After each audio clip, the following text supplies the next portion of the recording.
ഒരുപാട് പേര് റിക്വസ്റ്റ് ചെയ്തിട്ടുള്ള ഒരു ഹാഫ് ടേൺ സ്റ്റെയറിൻ്റെ അഥവാ ഒരു ഡോഗ് ലെഗ്ഡ് സ്റ്റെയറിൻ്റെ ഡ്രോയിങ് ആണ് ഇന്ന് നമ്മൾ നോക്കുന്നത് കേട്ടോ.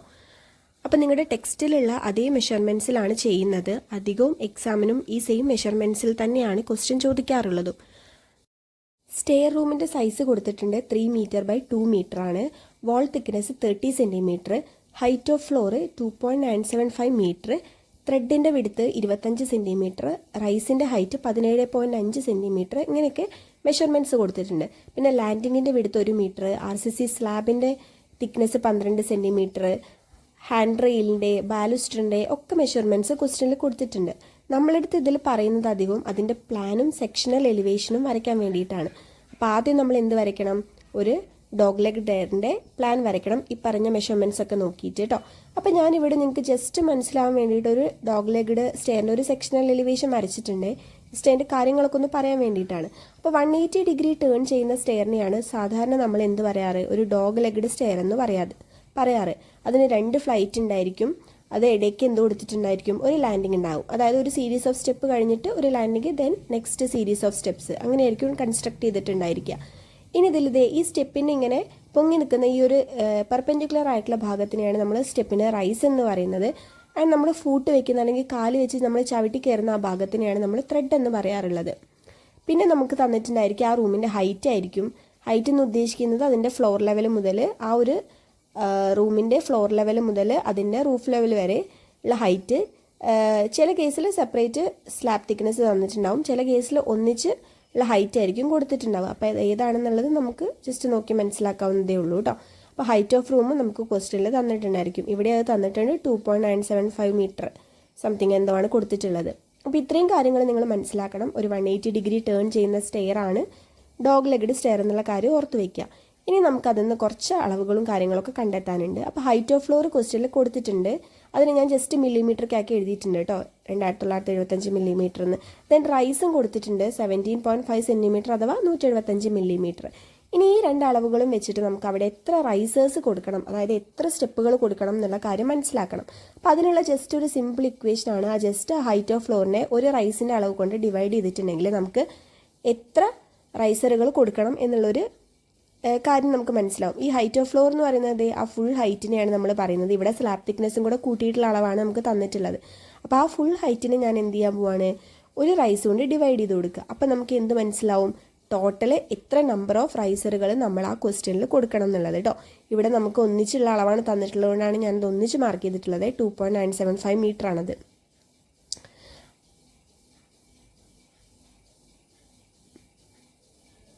അപ്പോൾ ഈ തന്നിരിക്കുന്ന റൂം ഹൈറ്റിനെ ഞാൻ ഒരു റൈസറിൻ്റെ അളവ് കൊണ്ട് ഡിവൈഡ് ചെയ്തപ്പോൾ എനിക്ക് 17 നമ്പേഴ്സ് കിട്ടി. അപ്പോൾ ടോട്ടൽ ആ ഒരു ഡോഗ് ലെഗ്ഡ് സ്റ്റെയറിൽ നമ്മൾ 17 നമ്പേഴ്സ് റൈസേഴ്സ് കൊടുത്താലുള്ളൂ നമുക്ക് എന്ത് ചെയ്യാൻ പറ്റുന്നത്?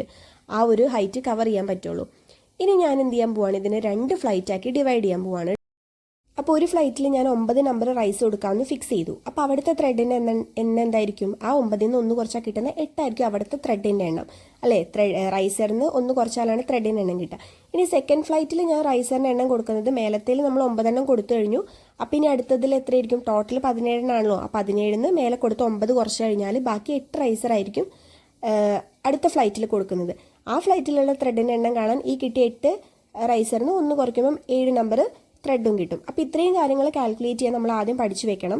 എങ്കിൽ മാത്രമേ നമുക്ക് ഈ ഒരു സ്റ്റെയർ ഡിസൈൻ ചെയ്ത് വരയ്ക്കാൻ വേണ്ടി കഴിയുള്ളൂ കേട്ടോ. അപ്പോൾ ഇത്രയും ഡീറ്റെയിൽസ് കിട്ടിക്കഴിഞ്ഞാൽ നമുക്ക് എന്ത് ചെയ്യാം? ഇനി വരയ്ക്കാം. പക്ഷെ അതിൻ്റെ മുമ്പ് നമുക്ക് സ്കെയിൽ ചെയ്യുന്ന കാര്യം കൂടെ ഒന്ന് നോക്കാം കേട്ടോ. അപ്പോൾ നമ്മൾ ആദ്യം പ്ലാൻ ആണല്ലോ വരയ്ക്കേണ്ടത്. പ്ലാനിലാണ് നമ്മൾ അതിൻ്റെ ത്രെഡും അങ്ങനത്തെ കുറച്ച് കാര്യങ്ങളൊക്കെ കാണുന്നത്. അപ്പോൾ പ്ലാൻ വരയ്ക്കണമെങ്കിൽ നമുക്ക് ആ റൂം സൈസ് അറിയണം. റൂം സൈസ് നമുക്ക് ക്വസ്റ്റ്യനിൽ തന്നിട്ടുണ്ട് 3 മീറ്റർ ബൈ 2 മീറ്റർ ആണ്. അപ്പോൾ ഞാൻ അതിന് എന്ത് ചെയ്തു? 3000 mm ബൈ 2000 mm എന്ന് മാറ്റി എഴുതിയിട്ടുണ്ട്. അപ്പോൾ നമുക്കൊന്നും കൂടെ ഹരിക്കാനും ആൻസർ കിട്ടാനൊക്കെ കുറച്ച് എളുപ്പമായിരിക്കും. ഞാൻ ഇനി ഇതിനെ സ്കെയിൽ ചെയ്യുന്നത്, ഈ കംപ്ലീറ്റ് സ്റ്റെയറിനെ ഞാൻ സ്കെയിൽ ചെയ്യുന്നത് 1:25 കേട്ടോ. അപ്പോൾ ഞാൻ എന്ത് ചെയ്തു? എൻ്റെ 3000നെ ഞാൻ 25 കൊണ്ട് ഡിവൈഡ് ചെയ്തു. അപ്പോൾ എനിക്ക് എത്ര കിട്ടിയെന്ന് അറിയോ? 120 മില്ലിമീറ്റർ ആണ് എനിക്കതിൻ്റെ ലെങ്ത് കിട്ടിയത്. അതായത് 3000 mm ഞാൻ 1:25 സ്കെയിൽ ചെയ്തപ്പം ഞാനത് വരയ്ക്കേണ്ടത് എത്രയില്ല? 120 mm. സെയിം ഞാൻ 2000 mm എന്ത് ചെയ്തു? 25 കൊണ്ട് ഡിവൈഡ് ചെയ്തു. അപ്പോൾ എനിക്ക് 80 mm കിട്ടി. അപ്പോൾ ഇതാണ് ഇനി ഞാൻ വരയ്ക്കേണ്ട ആ റൂമിൻ്റെ സൈസ് കേട്ടോ. സ്കെയിൽ ചെയ്യുന്ന രീതി എല്ലാവർക്കും അറിയാമെന്ന് വിചാരിക്കുന്നു. നമ്മളൊരു പ്രോപ്പർ സ്കെയിൽ സെലക്ട് ചെയ്യുക. ആ ഒരു കംപ്ലീറ്റ് ഡ്രോയിങ്ങിൽ നമ്മൾ ആ സ്കെയിൽ തന്നെ ഉപയോഗിക്കാൻ വേണം. ഇനി വാൾ തിക്നെസ് നമുക്ക് തന്നിട്ടുണ്ട് 30 സെൻറ്റിമീറ്റർ ആണ്, അതായത് 300 ആണ്.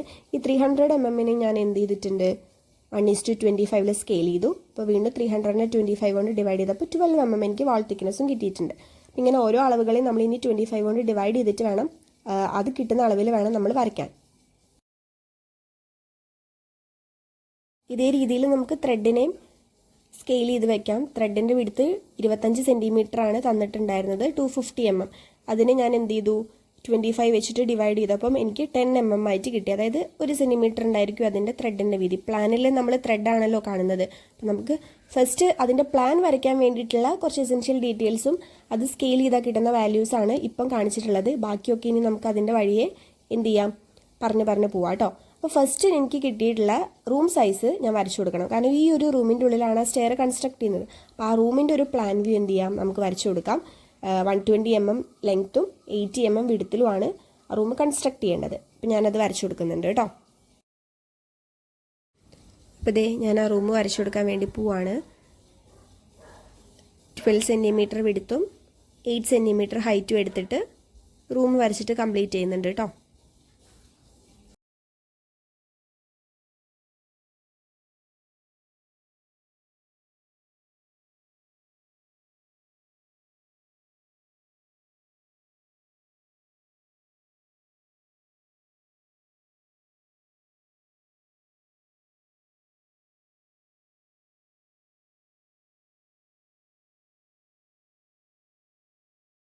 ഇപ്പം നമ്മൾ വരച്ചിട്ടുള്ളത് ഇതിൻ്റെ ഇൻറ്റേർണൽ വാൾസ് ആണ്. ഇനി എക്സ്റ്റേണൽ വാൾസ് വരയ്ക്കണം എന്നുണ്ടെങ്കിൽ എന്ത് കിട്ടണം, നമുക്ക് വാൾ തിക്നെസ് കിട്ടണം അല്ലേ. അപ്പോൾ നമ്മളടുത്ത് ക്വസ്റ്റ്യനിൽ പറഞ്ഞിട്ടുണ്ടായിരുന്നു വാൾ തിക്നെസ് 300 ആണ്. അപ്പോൾ അതിനെ സ്കെയിൽ ചെയ്യുമ്പോൾ നമുക്ക് ഏകദേശം ഒരു 120 കിട്ടും. അപ്പോൾ ആ 120 4 സൈഡിലോട്ടും എടുത്തിട്ട് എന്ത് ചെയ്യാൻ പോവാണ്, വാൾ വരയ്ക്കുകയാണ്. അപ്പോൾ ഈ റൈറ്റ് സൈഡിൽ ആക്ച്വലി വാളിൻ്റെ ആവശ്യമില്ല, കാരണം അവിടെയാണല്ലോ നമ്മൾ സ്റ്റെയറിൻ്റെ എൻട്രൻസ് വരുന്നത്. അപ്പോൾ ഞാൻ ജസ്റ്റ് ഇപ്പോൾ അത് വരച്ചു കൊടുക്കുന്നുണ്ട്, നമുക്ക് അളവൊക്കെ ഒന്ന് കൃത്യമായിട്ട് കിട്ടാൻ വേണ്ടിയിട്ട്. നമുക്കത് ആവശ്യം കഴിഞ്ഞിട്ട് എന്ത് ചെയ്യാം, മായ്ച്ചു കളയാം കേട്ടോ. റൈറ്റ് സൈഡിലുള്ള വാളിനെ പറ്റിയാണ് പറയുന്നത്.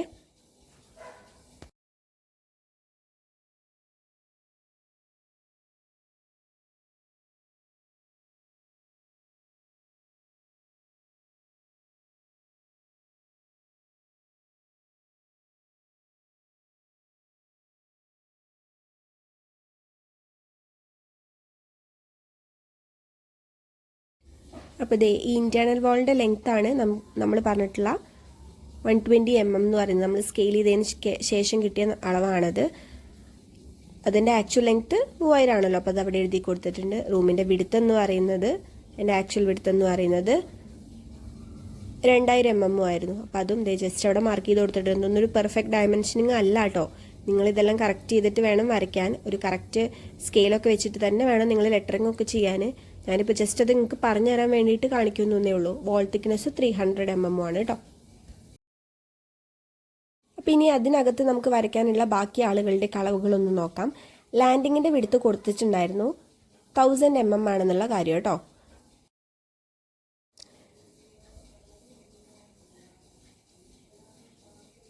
നമുക്ക് ജസ്റ്റ് അതൊന്ന് ഞാൻ വരച്ച് കാണിക്കാം, ലാൻഡിങ്ങിൻ്റെ കാര്യം കേട്ടോ. അപ്പോൾ ഇതായിരുന്നു നമ്മുടെ റൂമിൻ്റെ പ്ലാന് തന്നിട്ടുണ്ടായിരുന്നത്, നമ്മൾ വരച്ചിട്ടുണ്ടായിരുന്നു. അതിൻ്റെ ജസ്റ്റ് ഒരു ഇമേജ് ഞാൻ ജസ്റ്റ് റഫായിട്ട് വരയ്ക്കാം കേട്ടോ. അപ്പോൾ ലാൻഡിങ്ങിൻ്റെ വിടുത്ത് 1000 എന്ന് പറയുമ്പോൾ നമ്മളത് ലെഫ്റ്റ് സൈഡിൽ നിന്ന് വേണം റൈറ്റ് സൈഡിലോട്ട് എടുക്കാൻ വേണ്ടിയിട്ട്. ഇതേ കണ്ടോ, ഈ അറ്റത്തു നിന്ന് വേണം നമ്മൾ വരച്ച് തുടങ്ങാൻ കേട്ടോ. അപ്പോൾ 1000 ആണ് ലാൻഡിങ്ങിൻ്റെ വിടുത്ത്. ലാൻഡിങ്ങിൻ്റെ ലെങ്ത്ത് എന്ന് പറയുന്നത് 2000 തന്നെയാണ്. നമ്മുടെ വാളിൻ്റെ വീതി തന്നെയാണ്, കാരണം ഇതൊരു ഡോഗ് ലെഗ്ഡ് സ്റ്റെയർ ആകുമ്പോൾ അങ്ങനെ വരത്തുള്ളൂ കേട്ടോ. അത് ഇനി സ്റ്റെപ്പിൻ്റെ വീതി ഈ ഒരു 2000ൻ്റെ പകുതിയായിരിക്കും, ആ കാര്യം കൂടെ ഓർത്ത് വയ്ക്കുക. അപ്പോൾ നമുക്ക് വിഡ്ത്ത് ഓഫ് സ്റ്റെപ്പ് എന്ന് പറയുന്നത് 1000 തന്നെ ആയിരിക്കും.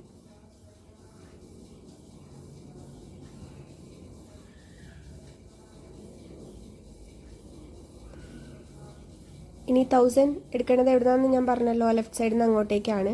അതിനെ നമുക്ക് സ്കെയിൽ ചെയ്ത് നോക്കാം. അപ്പോൾ 1000/25 ചെയ്യുമ്പോൾ എത്ര കിട്ടും, നമുക്ക് 40 കിട്ടും. അപ്പോൾ നമ്മൾ വരയ്ക്കേണ്ടത് ഇവിടെ 40 വീതി എടുത്തിട്ടാണ് നമ്മുടെ ലാൻഡിങ് വരയ്ക്കേണ്ടത്. അപ്പോൾ അത് ഈ ലെഫ്റ്റ് സൈഡിൽ നിന്ന് റൈറ്റ് സൈഡിലോട്ട് 4 സെൻറ്റിമീറ്റർ മാർക്ക് ചെയ്ത് കൊടുക്കുന്നു. എന്നിട്ട് ആ ഭാഗം ലാൻഡിങ് നമുക്ക് വരച്ച് കംപ്ലീറ്റ് ആക്കാം.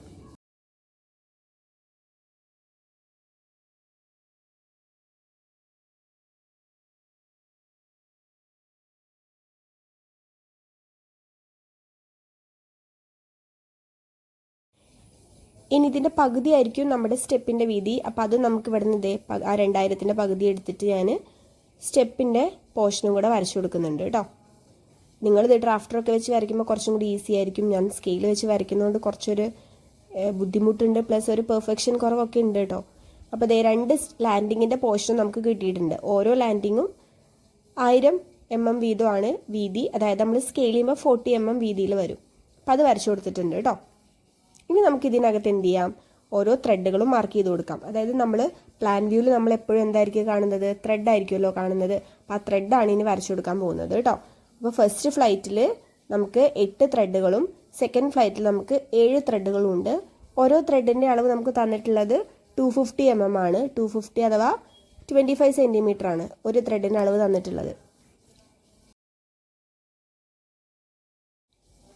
അപ്പം അതിനെ നമ്മൾ 25-ൽ സ്കെയിൽ ചെയ്ത് കഴിയുമ്പോൾ നമുക്ക് 10 mm ആയിട്ട് കിട്ടും. അതായത് 1 cm ആയിരിക്കും ത്രെഡിൻ്റെ വീതി നമ്മൾ വരയ്ക്കാൻ വേണ്ടി ഉപയോഗിക്കുന്നത് കേട്ടോ. ഇനി ത്രെഡ് വരയ്ക്കുമ്പോൾ നിങ്ങൾ ശ്രദ്ധിക്കേണ്ട കാര്യം, ലെഫ്റ്റ് സൈഡിൽ നിന്ന് വേണം വരച്ചുകൊണ്ട് പോകാൻ റൈറ്റ് സൈഡിലോട്ട് കേട്ടോ. റൈറ്റ് സൈഡിൽ നിന്ന് വരച്ചു തുടങ്ങി കഴിഞ്ഞാൽ അത് മിസ്റ്റേക്ക് ആയി പോവും. അപ്പോൾ ലെഫ്റ്റ് സൈഡിൽ നിന്ന് നമ്മൾ എന്ത് ചെയ്യാൻ പോവാണ്, 1 cm വെച്ചിട്ട് മാർക്ക് ചെയ്ത് കൊടുക്കുകയാണ്. ഫസ്റ്റ് ഫ്ലൈറ്റിൽ 8 ത്രെഡുകളാണല്ലോ ഉള്ളത്, ആ 8 എണ്ണം നമുക്ക് മാർക്ക് ചെയ്ത് കൊടുക്കാം. അപ്പോൾ ഏകദേശം ആ ഒരു റൂമിൻ്റെ എൻഡിലോട്ട് തന്നെ അത് എത്തും.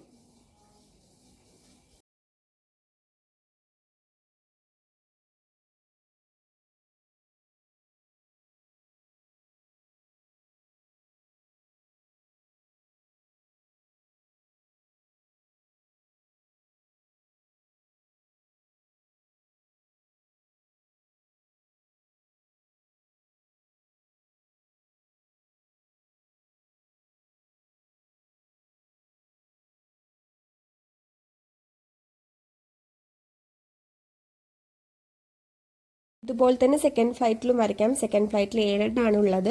അപ്പോൾ ഈ 7 എണ്ണം എന്ന് പറയുമ്പോൾ നമുക്കിനി കുറച്ചും കൂടി ഈസിയാണ് വരയ്ക്കാൻ. കാരണം നമ്മൾ താഴത്തെ ഫ്ലൈറ്റിൻ്റെ വരച്ച് കഴിഞ്ഞതുകൊണ്ട് ജസ്റ്റ് അതൊന്ന് എക്സ്റ്റെൻഡ് ചെയ്ത് അങ്ങോട്ടേക്ക് വരച്ചു കൊടുത്താൽ മതി കേട്ടോ. ആ സെയിം പിടുത്ത് നമുക്ക് മേലെ കിട്ടുമല്ലോ.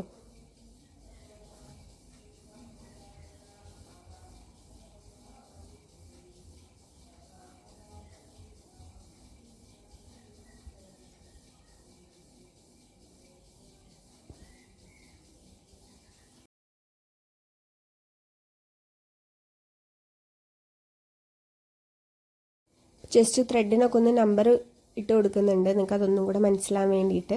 ഫസ്റ്റ് ഫ്ലൈറ്റിൽ നമുക്ക് 8 ത്രെഡുകളും സെക്കൻഡ് ഫ്ലൈറ്റിൽ നമുക്ക് 7 ത്രെഡുകളുമാണ് ഉള്ളത്.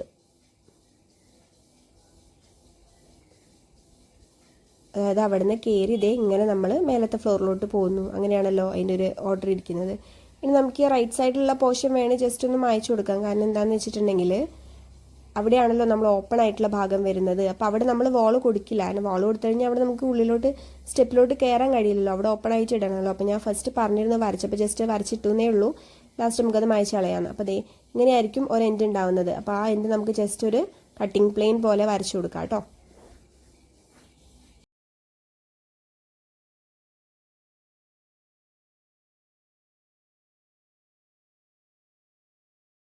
രണ്ട് ഫ്ലൈറ്റിലുള്ള ത്രെഡുകൾ അവിടെ കറക്റ്റായിട്ട് എണ്ണം നിലനിർത്തുക. ബാക്കി പോർഷൻ നമുക്ക് ഇങ്ങനെ ജസ്റ്റ് കട്ട് ചെയ്ത് കാണിച്ചു കൊടുക്കാം. അത്രയേ ഉള്ളൂ കേട്ടോ ഉദ്ദേശിച്ചത്. അത് കണ്ടിട്ട് കൂടുതൽ കൺഫ്യൂഷൻ ആവണ്ട. നമുക്ക് ജസ്റ്റ് ത്രെഡുകളുടെ എണ്ണവും റൈസുകളുടെ എണ്ണവും കൃത്യമായിട്ട് അതിലുണ്ടായാൽ മതി. ഇപ്പോൾ ലാൻഡിങ്ങിൻ്റെ വിടുത്തൊന്ന് മാർക്ക് ചെയ്ത് കൊടുക്കുന്നുണ്ട് 1000 mm എന്നുള്ളത്.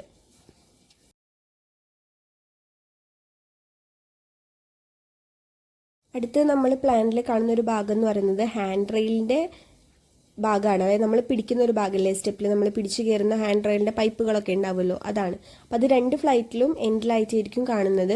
അപ്പോൾ അതും ജസ്റ്റ് നമുക്കൊന്ന് വരച്ചു കൊടുക്കാം കേട്ടോ. അപ്പോൾ ഇവിടെ 25 mm ആണ് ഹാൻഡ് റെയിലിൻ്റെ വീതി പറഞ്ഞിട്ടുള്ളത് പൈപ്പിൻ്റെ. അത് നമ്മൾ സ്കെയിൽ ചെയ്യുമ്പോൾ ഒരു 2.5 mm വരും. അപ്പോൾ നമുക്ക് 2 സൈഡിലോട്ടും ആ 2.5 mm മാർക്ക് ചെയ്ത് കൊടുക്കാം. അതായത് നിങ്ങൾ കണ്ടില്ലേ സ്റ്റെപ്പിൻ്റെ എൻഡിൽ നമ്മൾ പിടിക്കാൻ വേണ്ടിയിട്ട് കൊടുക്കുന്ന ഭാഗം, അതൊരു ഡോഗ് ലെഗ്ഡ് സ്റ്റെയർ ആകുമ്പോൾ അത് ഇങ്ങനെ ടേൺ ചെയ്യുന്ന പോകുന്ന സ്റ്റെയർ ആകുമ്പോൾ 2 സ്റ്റെപ്പ് 2ൻ്റെയും ഈ അറ്റത്തായിരിക്കും അത് കൊടുത്തിട്ടുണ്ടായിരിക്കുക കേട്ടോ. ഇത് ഈ ഫ്ലൈറ്റിൻ്റെ ഹാൻഡ് റെയിലാണ്. നെക്സ്റ്റ് ഫ്ലൈറ്റിൻ്റെ ഹാൻഡ് റെയിൽ ഇതേ സെയിം സൈഡിൽ തന്നെ ഉണ്ടായിരിക്കും. അപ്പോൾ അതും നിങ്ങൾ ജസ്റ്റ് ഒന്ന് ആ വിടുത്തെടുത്തിട്ട് വരച്ചു കൊടുക്കുക. അപ്പോൾ പ്ലാൻ ഏകദേശം കംപ്ലീറ്റ് ആയിട്ടുണ്ട്. ഇനി നമുക്കിതിൻ്റെ സെക്ഷണൽ എലിവേഷൻ വരച്ചു കൊടുക്കാം. അപ്പോൾ ആദ്യം നിങ്ങൾ ചെയ്യേണ്ടത് ഈ പ്ലാനിൻ്റെ എല്ലാ എൻഡുകളും നമ്മൾ എന്ത് ചെയ്യുക, ജസ്റ്റ് മേലോട്ടൊന്ന് പ്രൊജക്റ്റ് ചെയ്തിടുക കേട്ടോ, ലൈറ്റായിട്ട്. നമുക്ക് പിന്നീട് മായ്ച്ച് കളയാനുള്ളതാണ്. അല്ലെങ്കിൽ നിങ്ങൾ എന്ത് ചെയ്യാം, കോമ്പസിൻ്റെയോ ഡിവൈഡറിൻ്റെയോ ഒക്കെ നീഡിൽ വെച്ചിട്ട് ജസ്റ്റ് വരച്ചു കൊടുത്താലും മതി. അപ്പം മായ്ച്ച് കളയേണ്ട ആവശ്യമില്ലല്ലോ, നമുക്കതിൻ്റെ അടയാളം അവിടെ കിട്ടുകയും ചെയ്യും. അപ്പോൾ എല്ലാ റൈസറുകളിലും അല്ലെങ്കിൽ എല്ലാ ത്രെഡിൻ്റെ ഒക്കെ വീതി നമ്മൾ എന്ത് ചെയ്യാണ്, ജസ്റ്റ് മേലോട്ട് പ്രൊജക്റ്റ് ചെയ്ത് കൊടുക്കുക. അപ്പോൾ എന്താണെന്ന് വെച്ചിട്ടുണ്ടെങ്കിൽ നമുക്ക് വരയ്ക്കുന്ന സമയത്ത് കുറച്ചും കൂടി അത് എളുപ്പമായിട്ട് ഫീൽ ചെയ്യും. അതുകൊണ്ടാണ് എല്ലാവരും ഈ രീതി തന്നെ ഫോളോ ചെയ്യണം കേട്ടോ. ഡ്രാഫ്റ്റർ വെച്ചിട്ടാകുമ്പോൾ നിങ്ങൾക്ക് കുറച്ചും കൂടി ഈസി ആയിട്ട് വരയ്ക്കാനും കഴിയും.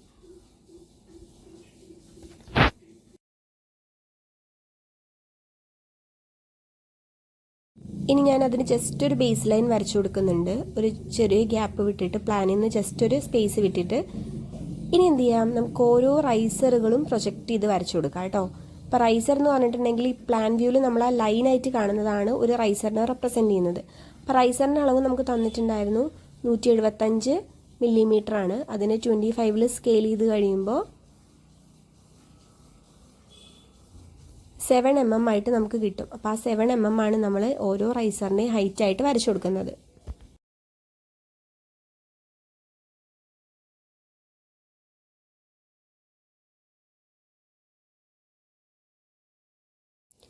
അപ്പോൾ ഓരോ റൈസറും നമുക്ക് എന്ത് ചെയ്യാം, കൃത്യമായിട്ട് വരച്ചു കൊടുക്കാം കേട്ടോ. ഫസ്റ്റ് റൈസർ താഴെയുള്ള ഫ്ലൈറ്റിലുള്ള ഫസ്റ്റ് ലൈനിൻ്റെ പ്രൊജക്ഷനാണ്. 7 mm ഞാൻ എടുത്തിട്ട് ആ ഹൈറ്റ് മാർക്ക് ചെയ്ത് കൊടുക്കുന്നുണ്ട്. ഇനി ത്രെഡ് വരയ്ക്കാൻ നമുക്ക് കുറച്ചും കൂടി ഈസിയാണ്. കാരണം എന്താണെന്ന് അറിയോ, നമ്മളിത് പ്രൊജക്റ്റ് ചെയ്തിട്ടല്ലോ, അപ്പോൾ ആ സെയിം വീതി തന്നെയല്ലേ വരുന്നത്. നെക്സ്റ്റ് അടുത്ത റൈസർ മാർക്ക് ചെയ്യുന്നു, അത് അടുത്ത ത്രെഡ് വരയ്ക്കുന്നു. ഇങ്ങനെ നമുക്ക് കുറച്ചും കൂടി സ്പീഡായിട്ട് കംപ്ലീറ്റ് ചെയ്യാൻ വേണ്ടി കഴിയും നമ്മൾ പ്രൊജക്റ്റ് ചെയ്ത് വരയ്ക്കുമ്പോൾ.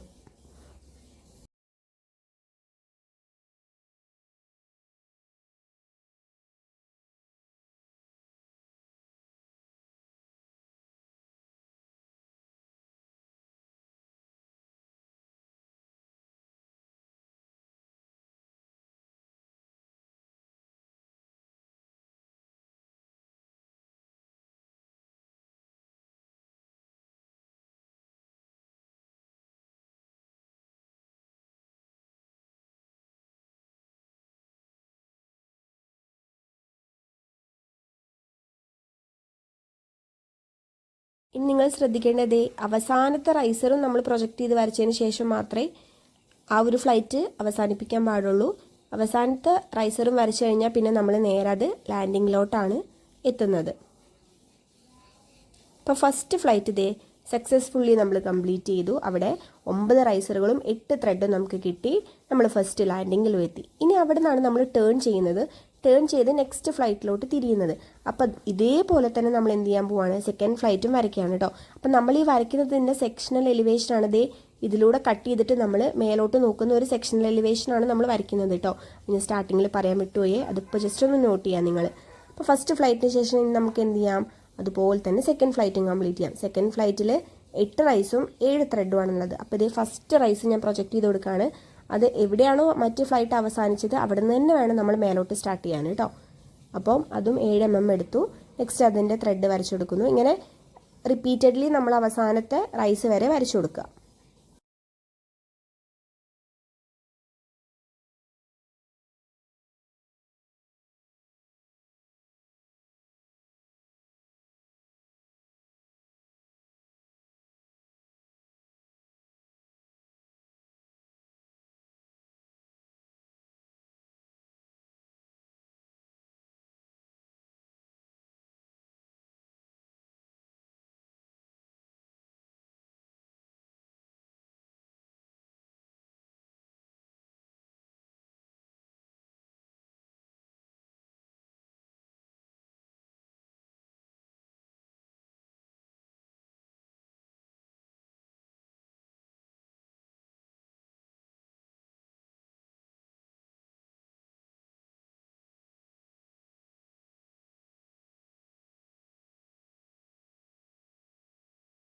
അപ്പോൾ ലാസ്റ്റ് റൈസും വരച്ചിട്ട് നമുക്ക് എന്ത് ചെയ്യാം, ആ ഒരു ഫ്ലൈറ്റ് കംപ്ലീറ്റ് ചെയ്ത് കൊടുക്കാം കേട്ടോ. അപ്പോൾ ഈ റൈസും കൂടെ വരച്ചു കഴിഞ്ഞാൽ നമ്മൾ സെക്കൻഡ് ഫ്ലോറിലോട്ട് എത്തി. നമ്മളെ ഉദ്ദേശം കഴിഞ്ഞിട്ടുണ്ട്. താഴേന്ന് കയറി നമ്മൾ മേലത്തെ ഫ്ലോറിലോട്ട് എത്തിക്കഴിഞ്ഞു. ഇനി ബാക്കി കാര്യങ്ങളൊക്കെ അഡീഷണൽ ഡീറ്റെയിൽസ് ആണ് ഇത് വരയ്ക്കുന്നതിനുള്ള. നമുക്ക് ആ സൈഡിലുള്ള ചുമരൊന്ന് കറക്റ്റ് എക്സ്റ്റെൻഡ് ചെയ്ത് കറക്റ്റാക്കി വരച്ചു കൊടുക്കണം. പിന്നെ ചില കേസിൽ ലാൻഡിങ്ങിൻ്റെ അവിടെ വിൻഡോ പ്രൊവൈഡ് ചെയ്തിട്ടുണ്ടാവും. അപ്പോൾ അത് നിങ്ങളൊരു വിൻഡോ അവിടെ വരച്ചു കൊടുക്കണം. അങ്ങനത്തെ കുറച്ച് ബേസിക് കാര്യങ്ങളൊക്കെ നിങ്ങൾ ടെക്സ്റ്റ് നോക്കിയിട്ട് മനസ്സിലാക്കുക. ദെൻ സ്ലാബിൻ്റെ തിക്നെസ് അവിടെ കൊടുത്തിട്ടുണ്ട്. അപ്പോൾ ലാൻഡിങ് സ്ലാബിൻ്റെയോ അല്ലെങ്കിൽ മെയിൻ സ്ലാബിൻ്റെ ഒക്കെ തിക്നെസ് കൊടുത്തിട്ടുണ്ട്. അത് 12 mm ആണ് കൊടുത്തിട്ടുള്ളത്. അതിനെ നമ്മൾ സ്കെയിൽ ചെയ്യുമ്പോൾ ഏകദേശം 5 mm ആയിട്ട് കിട്ടും. 12 cm ആണ് കൊടുത്തിട്ടുള്ളത്. അതിനെ സ്കെയിൽ ചെയ്ത് കഴിഞ്ഞപ്പോൾ എന്ത് കിട്ടി? ഒരു 5 mm ആയിട്ട് കിട്ടിയിട്ടുണ്ട്. അപ്പോൾ 5 mm ഞാൻ താഴോട്ട് സ്ലാബ് വരയ്ക്കുമ്പോൾ ശ്രദ്ധിക്കണം, താഴോട്ട് വേണം വരയ്ക്കാൻ കേട്ടോ. താഴോട്ട് വരച്ചിട്ട് ഇതേ ലാൻഡിങ്ങിൻ്റെ സ്ലാബ് വരച്ചിട്ടുണ്ട്. ദെൻ ആ സ്റ്റെയറിൻ്റെ താഴെയുള്ള സോഫിറ്റ് സ്ലാബ് നമുക്ക് എന്ത് ചെയ്യാം, അല്ലെങ്കിൽ വേസ്റ്റ് സ്ലാബ് എന്നൊക്കെ പറയുന്നത് നമുക്ക് എന്ത് ചെയ്ത് കൊടുക്കാം, വരച്ചു കൊടുക്കാം. അപ്പോൾ അതിൻ്റെയും തിക്നെസ് ചില കേസിൽ തരാറുണ്ട് ക്വസ്റ്റ്യനിൽ. അപ്പം നിങ്ങൾ എന്ത് ചെയ്യുക, ജസ്റ്റ് ആ കോർണറിന് താഴോട്ട് ആ തിക്നെസ് മാർക്ക് ചെയ്ത് കൊടുത്തിട്ട് അതും വരച്ചു കൊടുക്കുക. ഇനി മെയിൻ സ്ലാബിൻ്റെ നമുക്ക് 12 cm തന്നെയാണ്. അപ്പോൾ അതും ഞാൻ വരച്ചിട്ടുണ്ട്. അതും താഴോട്ട് വരച്ചിട്ട് ഇതേ അതിൻ്റെ സോഫിറ്റ് പോർഷനും നമുക്ക് അടിഭാഗം സ്റ്റെയറിൻ്റെ അടിഭാഗത്തിനാണ് നമ്മൾ സോഫിറ്റ് എന്ന് പറയുന്നത് കേട്ടോ. അതും കംപ്ലീറ്റ് ചെയ്ത് കൊടുത്തിട്ടുണ്ട്. ഇനി ബാക്കി അതിൻ്റെ ബാലുസ്റ്ററിൻ്റെ ഹൈറ്റ്, ന്യൂവൽ പോസ്റ്റിൻ്റെ ഹൈറ്റ്, ഹാൻഡ് റെയിലിൻ്റെ തിക്നെസ് തുടങ്ങി ബാക്കി അഡീഷണൽ ഡീറ്റെയിൽസ് ഒക്കെ ക്വസ്റ്റ്യനിൽ കൊടുത്തിട്ടുണ്ട്. അപ്പോൾ അതൊക്കെ നിങ്ങൾ എന്ത് ചെയ്യണം, അതിനനുസരിച്ചിട്ട് തന്നെ സ്കെയിൽ ചെയ്ത് വരയ്ക്കാം കേട്ടോ. അപ്പോൾ ബാലുസ്റ്ററിൻ്റെ ഹൈറ്റ് 800 സംതിങ് ആയിരുന്നു. അപ്പോൾ അതിനെ സ്കെയിൽ ചെയ്തിട്ട് വരച്ചിട്ടുണ്ട്. അങ്ങനെ എല്ലാ സ്റ്റെപ്പിലും ബാലുസ്റ്റർ കൊടുക്കുന്നു. ഇതൊക്കെ അഡീഷണൽ ആയിട്ടുള്ള കാര്യങ്ങളാണ്. നിങ്ങൾ ബേസിക് ആയിട്ട് മനസ്സിലാക്കേണ്ടത് ഇതെങ്ങനെ ഇതിൻ്റെ പ്ലാൻ വരയ്ക്കാം, തന്നിരിക്കുന്ന അളവുകൾ വെച്ചിട്ട് നമുക്ക് എങ്ങനെ എത്ര സ്റ്റെപ്പ് കൊടുക്കണം എന്നുള്ള കാര്യം മനസ്സിലാക്കാം. ഇതൊക്കെയാണ് ഇതിൽ ഇമ്പോർട്ടൻ്റ് ആയിട്ടുള്ളത്. അപ്പോൾ ബാക്കി എല്ലാ കാര്യങ്ങളും ടെക്സ്റ്റിൽ ഡീറ്റെയിൽ ആയിട്ട് അവർ വരച്ച് കാണിച്ചിട്ടുണ്ട്. നിങ്ങളത് നോക്കി തന്നെ പഠിക്കുക. ഞാനിപ്പോൾ കാണിച്ചിരിക്കുന്നത് ആ പ്ലാൻ വരയ്ക്കുന്നതും അതിൽ എത്ര സ്റ്റെപ്പുകൾ, റൈസുകൾ, ത്രെഡുകൾ കൊടുക്കണം എന്നുള്ളതും അത് പ്രൊജക്റ്റ് ചെയ്ത് എങ്ങനെ ഒരു സെക്ഷണൽ എലിവേഷൻ കംപ്ലീറ്റ് ചെയ്യാമെന്നുള്ളതും തുടങ്ങിയിട്ടുള്ള കാര്യങ്ങളാണ്. അപ്പോൾ അതെല്ലാവർക്കും മനസ്സിലായെന്ന് വിചാരിക്കുന്നു. ബാക്കി ഭാഗങ്ങളൊക്കെ നിങ്ങൾ ടെക്സ്റ്റ് നോക്കി വരച്ച് പഠിക്കുക. എക്സാമിന് ഇമ്പോർട്ടൻ്റ് ആയിട്ടുള്ളൊരു ക്വസ്റ്റ്യൻ ആണ് ഈ ഡോഗ് ലെഗ്ഡ് സ്റ്റെയർ കേട്ടോ. അപ്പോൾ താങ്ക് യു ഓൾ.